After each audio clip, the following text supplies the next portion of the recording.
Bonjour tout le monde. Donc, cette deuxième vidéo a pour but de vous expliquer les fonctionnalités de Teams et aussi de vous dire comment on va l'utiliser durant la session.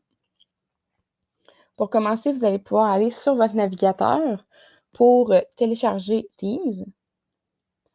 Vous allez pouvoir cliquer sur télécharger la version pour ordinateur de bureau, puis télécharger l'application. Une fois que ça va être fait, vous allez avoir juste ici la fenêtre pour vous connecter, puis vous allez pouvoir inscrire votre courriel de l'Université Laval. Ensuite, ici, une deuxième fenêtre qui va ouvrir, puis cette deuxième fenêtre va vous servir à mettre votre mot de passe. Le mot de passe correspond au même mot de passe que vous avez décidé pour votre portail de l'université. C'est à noter aussi que si jamais vous voulez avoir Teams comme application sur vos différents appareils mobiles, c'est possible de le faire pour pouvoir l'utiliser de votre cellulaire, par exemple. Quand vous allez ouvrir Teams, il va y avoir la première page d'accueil qui va s'afficher, qui correspond à l'onglet des équipes. L'onglet des équipes va vous montrer toutes les équipes dans lesquelles vous êtes, puis vous allez pouvoir cliquer pour entrer et voir plus de détails. Sinon, ici, on a les autres onglets. On va commencer par l'onglet Activités.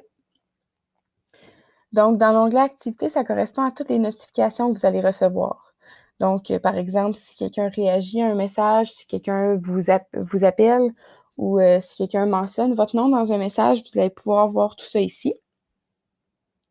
Ensuite, il y a l'onglet Conversation, qui est un peu la même chose que Messenger. Donc, vous avez ici toutes les conversations que vous avez entamées. Vous allez également pouvoir entamer une nouvelle conversation en mentionnant le nom de quelqu'un ici, puis en trouvant des gens qui sont disponibles, donc soit des étudiants ou des enseignants. Lorsque vous êtes dans une conversation, donc vous allez pouvoir discuter avec la barre de messages ici, puis vous allez pouvoir démarrer une conversation vidéo ou une conversation audio. C'est également possible de créer des groupes sur Teams, donc vous pouvez ajouter des personnes à une conversation existante si vous voulez avoir une discussion de groupe. On va retourner dans l'onglet Équipe, qui est l'onglet le plus important à mon avis, puis on va aller s'intéresser à l'équipe qui nous concerne en ce moment, qui est l'atelier de base. Quand on ouvre l'atelier de base, on voit ici tous les canaux qui sont un peu comme des sous-dossiers qui sont disponibles.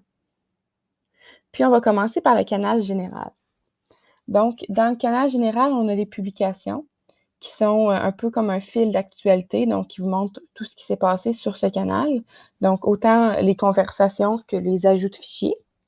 Si vous voulez poser une question ou discuter avec des gens, vous pouvez écrire ici dans la barre de commentaires.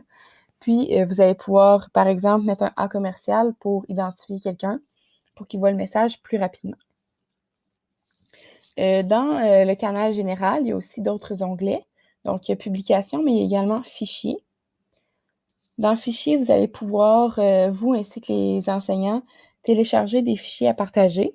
Puis, un fichier intéressant qu'il va avoir, c'est le calendrier des rencontres.